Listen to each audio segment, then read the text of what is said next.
Hi everyone, welcome back to my channel. It's good to see you.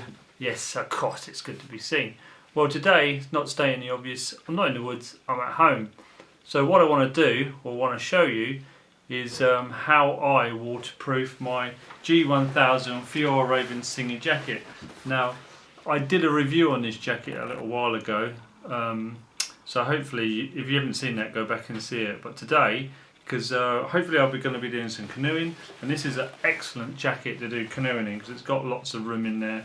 But due to the fact that it's not 100% waterproof, I want to make it just a little bit more waterproof. So what you can do is use their famous Greenland Wax, which is pure paraffin and the finest quality beeswax that they obviously use. So what we're going to do, I'm going to show you how to apply this, because it looks like, when you take it out of the pack, just like a bar of soap, and it's got a little bit of a fragrance to it, but that's the bar of soap. But what I normally do first, before I apply this, is I normally wash the jacket with the Nickel Wax TX Direct, and this is a washing application, so obviously you have to put it in the washing machine. It's just like a Gore-Tex for Gore-Tex jackets. So pop it in the washing machine, and then what you do is you put it in a tumble dryer on a low heat, let it do its thing, and that adds some waterproof to the jacket. Even though it's made for Gore-Tex jackets, I still like apply it to this because it does impregnate into the material, which helps. And then I add some of this.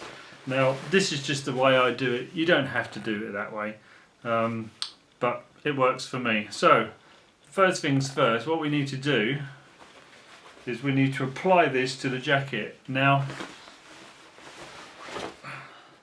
right, the best way that I find to do this is I normally put it on my knee like that, and I just get it, and it's just literally rubbing it in like so. And as you can see, it sort of comes off and stains the jacket in this white area here. You can see it coming on there nicely, and that's really good because then you can see where you've been. So all you do is rub it in as hard as you can. But the only trouble you've got to watch out for is that sometimes when you do this, the material will crease up and you get these like creases like that, so you've got to make sure that you get it, all of it. And this is the hood, and I like to, if I can, put 2 coats on the hood, because I don't know about you guys, but I find that the hoods on these, especially at the back of the neck, that's where it's going to leak first. And I've been out in a couple of downpours, and that is just literally the first thing that gets wet through this jacket is your neck, and it's uncomfortable. So okay, so what we've done is we've applied it like so. Make sure you get down the seams. Right, and the next ingredient that we need is obviously a heat source to melt the wax so it goes into the material itself. And what I normally do is I'll borrow the wife's hairdryer, and this is obviously got 2 settings. You've got a single hot and a really hot. Being a guy, I don't know much about these, but all I know, that's set to high heat wise. Turn it on, make sure it's hot, and just start adding the heat.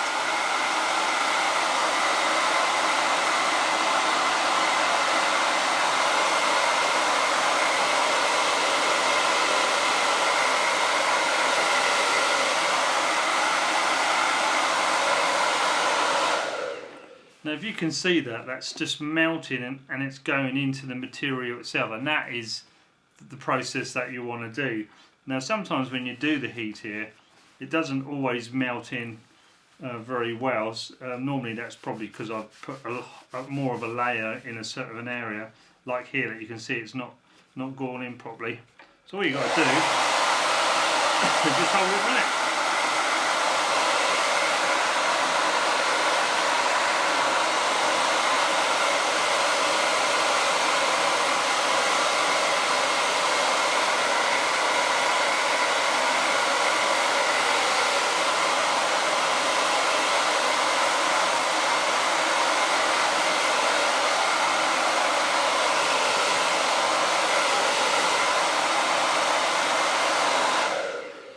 So if you wanted to put another layer on there, which sometimes I think is a good idea, is sometimes if you warm the material up first.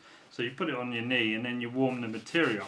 And because the material is warm, it sort of, the wax is melting a little bit easier on this bar here. So we go on. So what I'm doing is I'm just applying a second layer here. Because like I said, I like a couple of layers on there. I mean, this works on this G1000 is that the thicker you go with the wax, the less it's more breathable. So you're increasing the durability of the material by putting this stuff on there. But if you want it, and you know there's no, you know, it's not going to rain, and you're going to be using it more in dry conditions, you might want to have it more breathable, the material. So you're probably less likely to use this or put as much on. But because I want to try and waterproof this as much as I can, I'm going just for a double layer. See, it's got quite thick on there. Okay, and again, same thing applies. But what I normally do is I just do sections of the material. So I do this section, do this section, do that section, and so on, and just move my way down. And it does take quite a long time to do this. But it's the same principle all the way down. And on your shoulder parts, like here, you might want to go 3 layers, because obviously that's a direct impact area for the rain. So you might want to go a bit harder on there, even though this is double material here. It depends how waterproof you want to go, really. But I find that the hood normally wants more, because that, like I said, this area here, for some unknown reason, I get a wet neck really quickly. So there we go, just applying the heat. You see it melting now.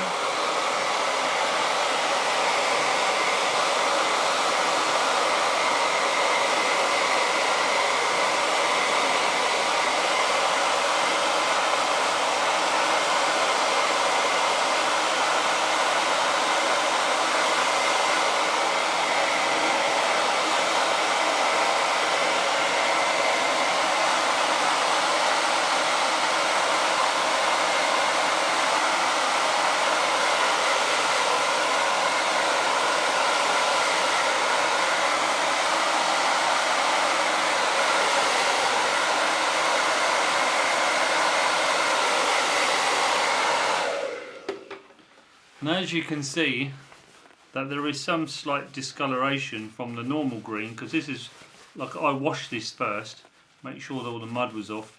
Like I said, impregnated it with the nickel wax. So now, obviously that's the clean material, so you're going to get a little bit of staining, well, not staining, but discoloration there from when you put the wax on. I don't mind that, that doesn't bother me too much, because like I said, all I wanted was the durability of it. So, you know, for the you know, putting up with a little bit of that, and you can see that, look, wax isn't quite gone in there yet, but I'm not too worried about that. So that's just like a wax jacket, like a barber jacket sort of effect. So what I'm going to do is I'm just going to work my way down, but that's as simple as it is. That's all you have to do. I mean, if you didn't have one of these, a hairdryer, you could always use an iron. That would work equally as well. But I mean, definitely the easiest way is just with the hairdryer. So I'm just going to work my way down a jacket, and then we'll have a look at the end. We'll see how waterproof it is. Okay, here we go.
as you can see, I've waxed my jacket. I'm outside in the rain trying it out, and as you can see, it's pretty good. The water's running off it. The jacket itself feels a little bit heavier. Obviously it would do now. It's got 2 layers of impregnated wax.